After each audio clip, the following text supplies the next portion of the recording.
Hi guys, I wanted to make this video for you because of a number of recent events. So the main thing is that recently I started doing Airbnb. I've had two guests so far, one for 28 days and one for 10 days.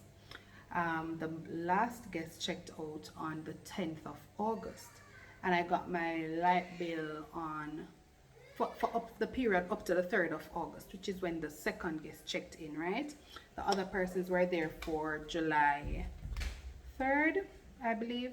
I don't remember, but I know it was for 28 days, right? But I wanted to do this video to just give you an overview of my experience and what I would say are the pitfalls and just let's say the pros and the cons of short-term rental versus long-term rental, right? And this is just my story. I posted a video on TikTok sharing the light bill that I got and quite a number of persons have watched it. I never expected it to blow up like that, because usually the videos that you don't really put any much thought into, those are the ones for some reason that people enjoy. I don't know, it's funny, but I just did a little video saying, this is what my bill came to, and boy, Airbnb is not for me. And it became a big deal, and a lot of people, some persons calling me wicked for so when me I collect the money. I wasn't crying, but no, me not want to spend back no money and all sorts of things. But anyway, I digress. What I want to talk about today is just overall what it is like for me after, let's say, a month and a half of experience, what it is like for me as an Airbnb host, and comparing that with my time as a long-term renter, so to speak, meaning not renter, me renting for the long term, right? So I did the video already to tell you how I acquired the properties, and I don't know if you remember that in 2019, I think it was, we got the house, right, in Stonebrook Manor, that's in Trelawney. 2019, I believe, June 2019. When we acquired that property, we were going through some troubles of our own with our current property, and so we got it just in case we were evicted or anything, because I told you that somebody had us in court saying that the place was theirs, right? That is before we had to buy it the second time. If you're not following, you can watch that first video with the whole story time, right? But anyways, in 2019, when we bought that house, we originally bought it thinking that we may need to move in there, but then things worked out with the property that we live now, and so we did not need to move in there. Plus it wouldn't have been convenient for us to relocate, because here would have been closer to where we work and everything, right? So when I got that property and I realized that we did not need to live in there, we decided to rent it out, and so we've been doing long-term rentals for a couple of years now. So 2014 would make 5 years now since we've been doing long-term rentals, right? We have normally only rented to expats, and the shortest term we have rented for is like 9 months. So typically I would have been earning in US dollars, I would say a minimum of $1,000 per month, right? It's a 3-bedroom, 3-bathroom property. And I'm gonna try to see if it is possible for me to put the links in the description, and I don't know if you'll be able to follow the links, or maybe you would need to copy and paste it into your browser so that you can view these properties. But I take pride, and I've shown them here as well. I've shown the videos here on YouTube of the properties, and I've also done videos on my TikTok giving tours of the properties. But I take pride in the properties that I have done the best I could in terms of fixing them up. We're not rich, definitely not wealthy, but we have invested a whole lot to try to make these places comfortable and look nice. So that's both the one at Stonebrook and the one at Camelot Village, which is in Discovery Bay. The one at Stonebrook, as I said, it's a 3 bedroom, 3 bathroom property. It is listed with Keller Williams for rental, for long-term rental. And the one at Camelot Village, it's a 2 bedroom, 2 bathroom property. The Stonebrook one is furnished, but the Camelot one is not furnished, right? And that is up for rent as well. It's ocean view, nicely landscaped, everything, but as I said, not furnished. And that one is less than 1,000 US. That one is also listed with Keller Williams. So I'm gonna try to post the links if possible. But if not, and you want to message me, you can message me and I can see how best I can get them to you if you are interested or if you want to view them. So, after renting for a few years, I had several different types of challenges. The first tenant was there for maybe around 3 years or 3.5 years. And the challenge I had with that tenant was that they would not pay on time. They started off very well, and I think they were from Colombia. I don't remember. Don't remember which country. Think it was Colombia though. They started off very well. Rent was paid on time. Everything was good. They had rented through another company, and then they started doing their own thing. And then when they started doing their own things, the payments would always be late. They would pay, but they would always pay late. Sometimes they would be paying for 2 months at one time. And it was very stressful. It was so stressful. And so I decided that, I need them out. I'm not going to renew. Well, I didn't actually renew the first lease or anything, but I just wanted them out, right? Because it was way too stressful. I said, I'd rather have the property there not doing anything more than to have it there and having to be stressed out so bad over trying to collect payment for it. And so we eventually got them out of the place, right? When they came out, we had to do quite a bit of fixing up. So we repainted the place. So we painted back the grills. We washed and painted the eaves. We painted inside. We did a full overhaul of the place, right? Because they had children there too. So, walls were marked up, everything. After that, I said, you know what? I'm going to try Airbnb. I think I tried Airbnb once, or was this even before I started renting long term? I don't even remember. But I know I said I was going to try Airbnb, and I tried it both at my house now, where I live. I tried it on the downstairs, and that didn't go well. I hated having people so much in my space, so that didn't go well. And then I tried it at that house, and it went okay, but I didn't like it. I didn't like having to go there to clean or everything, right? So I went back into long-term rental. And so when the next tenant came in, I was quite happy because it meant less running up and down for me to be doing anything. I think I'd only had 2 Airbnb rentals at that property. One was like for 2 nights and one maybe for like 3 nights. So I didn't have any rough experience of it really.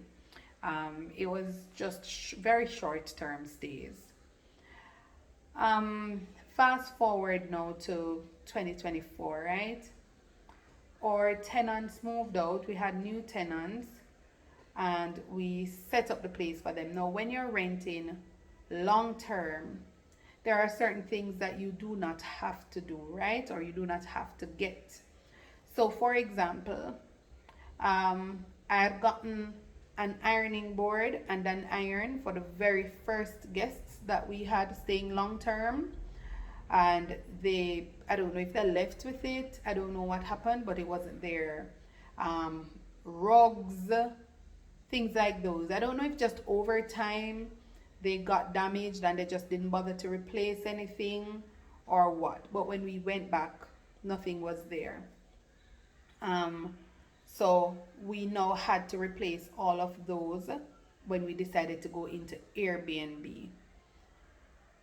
If I was renting long term, I didn't need to provide like shower gels, hand soap, um, what you call that? No, lots of the things, lots of the little stuff that you try to make available for your Airbnb guests, you would not necessarily be providing for long-term stays. So if I chose, for example, to leave tissue in the bathroom, that would have been just based on my um, discretion, right? It would not have been mandatory for me to do that. Anyways, so I chose to do this Airbnb thing while I wait on a long-term rental, and so I had to put in these things again. So I had to, there's another vlog that I did a few months back where I went there to fix up and everything. So some of you may be familiar with that video already, where I brought down different sheet sets, towels, the whole works, because now of course we're doing for Airbnb, which is different. Tissues, everything, toiletries. Then I had to run out on the road. I had to buy more stuff and all of that. So I invested quite heavily. That included a pump that was damaged by the previous long-term tenants, right? So this is now the third pump we had to be providing for this property. There was a pump there when the first tenants were there, the long-term ones. There was another pump bought when we were doing when the second set of long-term tenants were moving in. And then now we bought this for the Airbnb. We put back a pump there because we're saying, you know, you want convenience and whatever. Yes, this is what you call capital expenditure. Yes, this is money that it's not just for the guest. It assists the property in terms of overall value, you know, because of convenience and everything.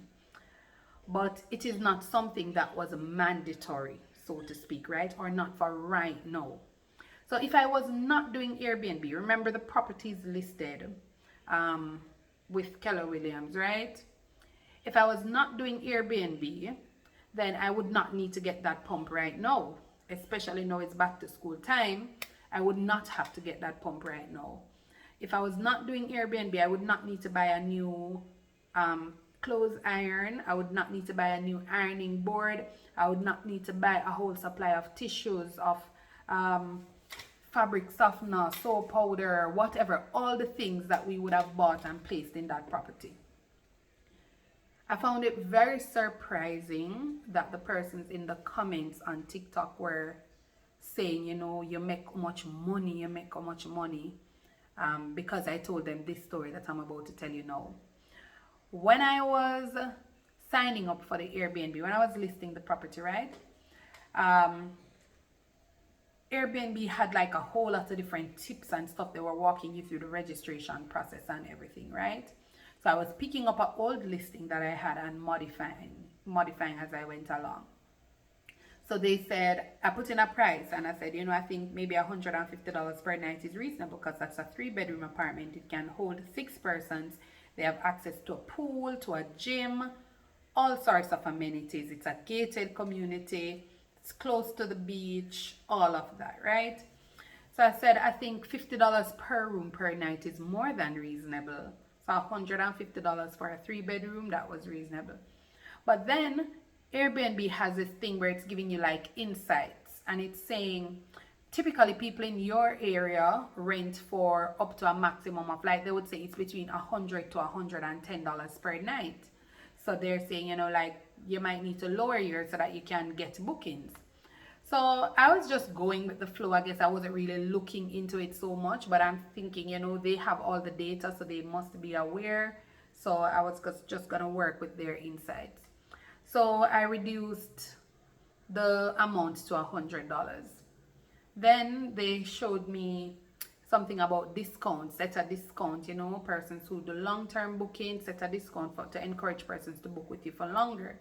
And I'm thinking, okay, since I don't yet have any offers for long-term rentals, if I can deal with Airbnb maybe once a month, if somebody wants to book for a month, fine. Less time for me to have to be cleaning and doing all of these fixing up and whatever. That's what I was thinking at the time. I was naive. But they had something there about a discount, and it had a discount of 49%. So think about it now that you have $100 per night with a discount of 49%. That takes you down to $51 per night. Then they had this thing where they were saying you can have the guests auto book so that they don't auto confirm. So they don't have to come through you or wait on you to respond. You know, if they go on and the dates are available, they can just book. Lo and behold, I got a booking. Why wouldn't I? Because who wouldn't want one 3-bedroom house for $51 per night? So anyways, the person booked for 2 adults and 2 children. When Airbnb sends you this thing where it shows, you can see the confirmation and how much it would be after they've taken out their fees and whatever. So I'm like, whoa, this is like really low. This is less than what I would have made if I was renting long term. Not to mention, I will now have to take out my utilities out of this, and also I would have invested so heavily in providing the additional items to make it an Airbnb rental, right, as opposed to a long-term rental. So I couldn't do anything at this point, or I didn't think I could do anything. Now I'm here, I'm knowing that I could have canceled, but because they had already confirmed and everything, you know, I said, okay, fine. So the day before the hurricane came, that was what, July 2? That's the day that they checked in, and they were there until the end of July. We were monitoring the GPS app to see the usage, right? So we had a very good idea that this would be a whole lot. I think on average, let us say we made about $1,500 for the 20.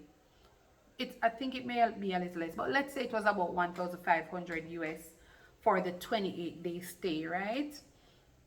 I was saying to my husband that let us just budget ourselves that we're gonna spend at least a half of this money on utilities. But in my mind, I was saying, all right, budget for 500. You know, it couldn't that bad, because $500, I'm saying that's about $75,000, I'll call it so. So that should be able to cover. I was thinking that there's no way they can do more than that. Because when the long-term guests were there, the long-term guests, the highest bill I've ever seen was like maybe 50 grand. And I assumed that they were burning a lot of AC at the time. So I was thinking that, you know, it could have much worse anyway. Anyways, yesterday I got the electricity bill, right? And the electricity bill came to about 78,000 thereabout.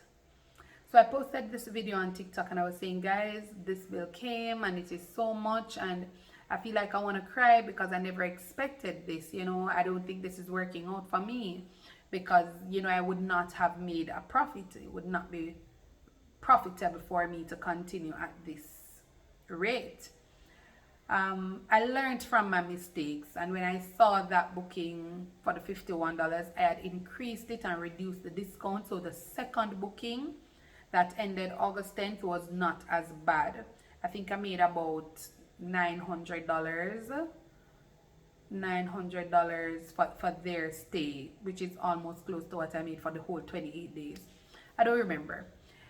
Anywho, I posted the video sharing my experience, which, you know, is what most content creators do.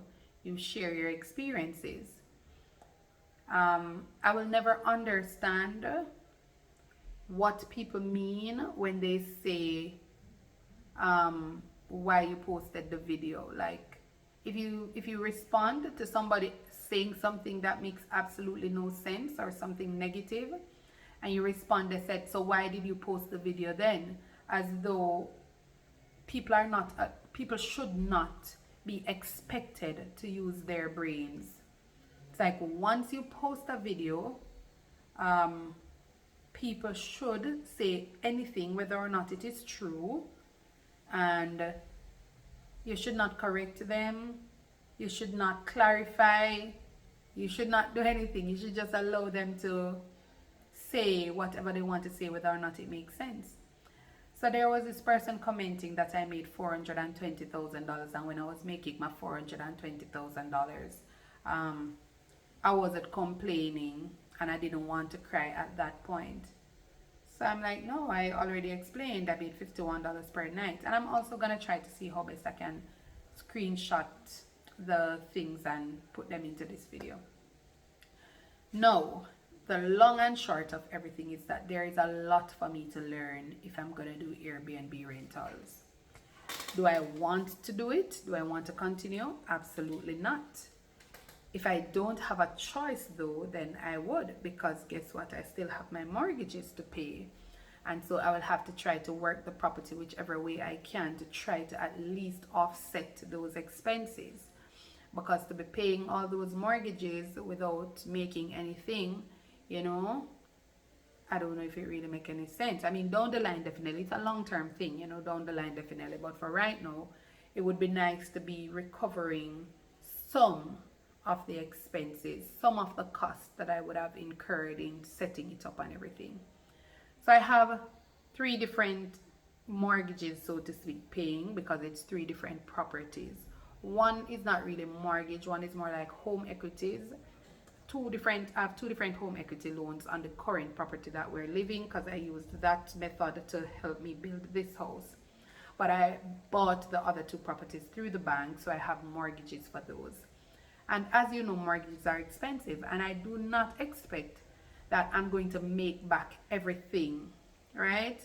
I don't even expect to make back my full mortgage payment initially, because as the property value appreciates, I understand that I will, down the line, I will be earning more. So I'm already prepared for that. I work in banking, so I have a very good idea of what to expect. But right now, as is, what are my 2 cents? What is my proposition? What is my solution? A number of persons suggested getting sensors for the AC units, and that makes absolute sense, because it can sense when somebody is in the property, yes or no, and shut it off so that it reduces the consumption of the electricity, right? So that's 1. 2 persons were suggesting that I switch to pay as you go. I don't know much information about it, but I will check it out. And thirdly, a lot of persons were also saying go solar. Now, if you know, I'm fully solar at home. In fact, I'm gonna step outside, show you what it looks like, and then we'll get back to the story. This is the house where I live, right?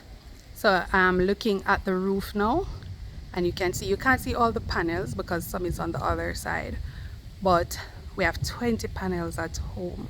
So the house is fully solar, fully powered by the solar panels. So I've shared this part of our journey as well. So we do not pay any JPS bills at home. This is a 6-bedroom house. We don't pay any utilities, any JPS bills, any electricity bills at home, right? We make more than enough energy to run the house and could actually sell back to the grid, but we just choose not to. Outside was so hot, I'm sweating. Anyways, so fully powered at home, right? But this took us years to accomplish. We saved for so long. So from the rental income we were getting, we paid our mortgages from salary, offset it where we needed to offset it, and saved from the rental income as much as we could. And in April of this year, April 1st, we went solar, right? As I said, I've shared the videos on TikTok. I don't think I would have shared, I'm not sure if I shared them on my YouTube page, but I shared those videos as well of that journey. It is not so easy. So those were the 3 suggestions, right? As it relates to Airbnb. It is not so easy for me to, definitely going solar would have been the ideal thing, but it's not so easy to just get up and go solar. It takes time, it takes money. those two things I would not have right now to put into this, right? So that's kind of on the back burner for now. That's something I would have to work towards down the line, but not something that I could do right now. I can't change the AC units to say buy the ones that are solar powered or so on, because there were some other suggestions, but those would have been the top three suggestions, right? Or to put in the little meter thing, let them put in coins or put in money to use the AC and all of that. I think Airbnb should be convenient, and I'm thinking about the whole very demure, very mindful. I don't think I should be charging someone to use an AC unit, but I understand that not everybody has a conscience at the same time, so not everybody is mindful. So I'm at a crossroads with that. The sensors would more than likely be the way to go. I'm sure a lot of Airbnb hosts have gone that route, and I'm sure it makes sense. I'm sure that would work out well and must have cost significant reductions in their utility bills. Some of the persons who are talking, and I don't mean this in any disrespectful way, some of the persons who are talking have absolutely no clue what they're talking about, but yet they're the first ones to come and talk. Some of these persons talking do not know what the expenses are like in owning a property, in terms of the insurance that you have to pay, in terms of just general stuff like maintenance fee. I have to pay a maintenance fee at Stonebrook, I have to pay maintenance fee at Camelot Village. A lot of the persons do not have any idea what your overhead costs are like to operate an Airbnb. It is not even the fact that you want to make back the money that you're spending for your mortgage. Even if you decide to make your mortgage payment out of pocket, what you are earning should still be able to cover the operations of the business. And if you have to be dipping into your pocket to cover the operations, then that is not a good operation. It don't make sense. Nobody does a business to make a loss. Anybody who is doing a business is going to do a business to make a profit. So for persons to expect that I should be happy that I have a property to rent, not that I'm not grateful, but I should be happy that I made a loss. At least I have a property. That kind of reasoning, let me not describe it, but let me just say, put yourself in my position. If you had a property, just try to imagine if you had a property and you are paying a mortgage for the property. Are you saying you would be okay just, let's say, giving it to a friend to stay in, to say okay, or even not a friend, maybe a family member, whomever, just giving it to somebody and say, okay, you stay here, and you just foot all the bills for them, and you foot all the other expenses, maybe buy them their toiletries, so you make sure you supply it with toilet paper, with soap powder, with dishwashing liquid, with whatever they need. Would you do that and not expect anything at all in return? I mean, not if you're rich, because I'm sure if we were rich, we would all be doing like amazing things for the people we love. But would you do that? It's unheard of for you to expect somebody to be running a business and not get anything at all out of it. That would make absolutely no sense. It would have might as well would have just lock up your house down there and don't do anything. But anyways, I have given my thoughts on the Airbnb rental and the potential solutions that I could consider. But my best proposition still remains that I prefer to rent long term. I would rather every year I go in and I check up on the property and I decide whether or not I want to rent it back, whether or not I want to renew a contract or a lease agreement, decide if I want to take that person's deposit and fix up back the place or whatever, get rid of them and take a different tenant, whatever it is. I would rather that. That's just my preference. I would rather that than be dealing with this Airbnb thing every week or every 2 days or every month for that matter, and having to think about how much I'm going to pay on utility bills and what I need to do to reduce the utility bills and so on. And I'm not saying who is doing it is not making their money. I'm sure people have found ways to master just the whole management of Airbnb, but that's for them. I don't think it's for me, and I cannot afford to give, let's say, a management company or somebody the property to rent, and based on the amount of bookings that they get, the inconsistencies, their management fees, the expenses and everything, it works out to little or nothing.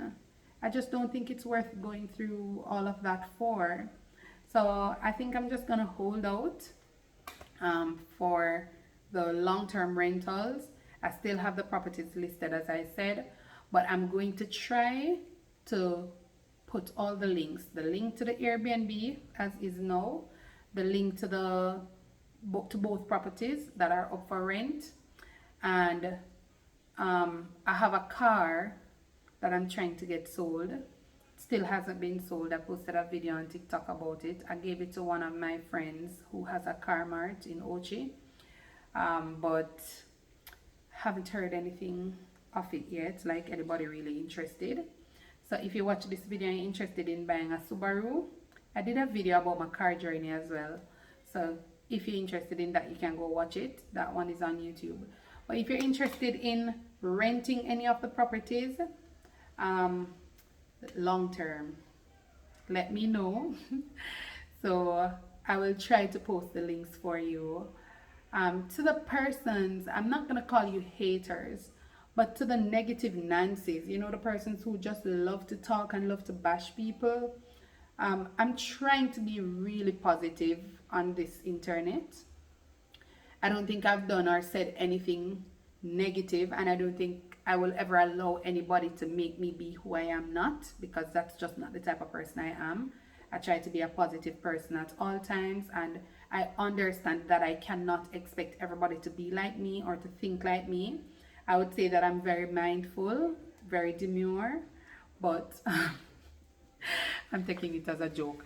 But on a serious note, I can't expect everybody to be like me. That is something that my mom has always taught me. So I can't expect you to think like me or act like me. So I'm not really disappointed when people say certain things, but I usually try to address certain issues just out of courtesy, I guess. But not everybody wants to take correction. For the persons who say, don't, like, if you don't want me to say whatever I have on my mind to say, then don't post your business. What else is there on social media other than other people's business? Is there anything on social media that is not somebody's business?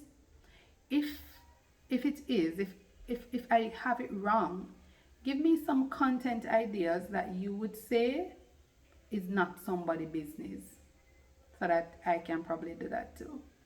But anyway, guys, thank you for watching this video. I hope you watched to the end. This is kind of a long one, but I had to just do it to share the experience, and because I'm on vacation, I have the time. So I decided to do it for you. So let me know your thoughts, and feel free to reach out. This is just my experience with Airbnb. It's not, I don't like it. So if you have more suggestions, feel free to drop them in the comments as well. But those are the top ones I got so far, the 3 that I listed, and none of them are really, let's say, overpowering my decision to just do the long-term rental where the tenant pays their own bills and I don't have to deal with anything like that. So that's it, guys. Thank you so much for watching this video. All the best. Bye.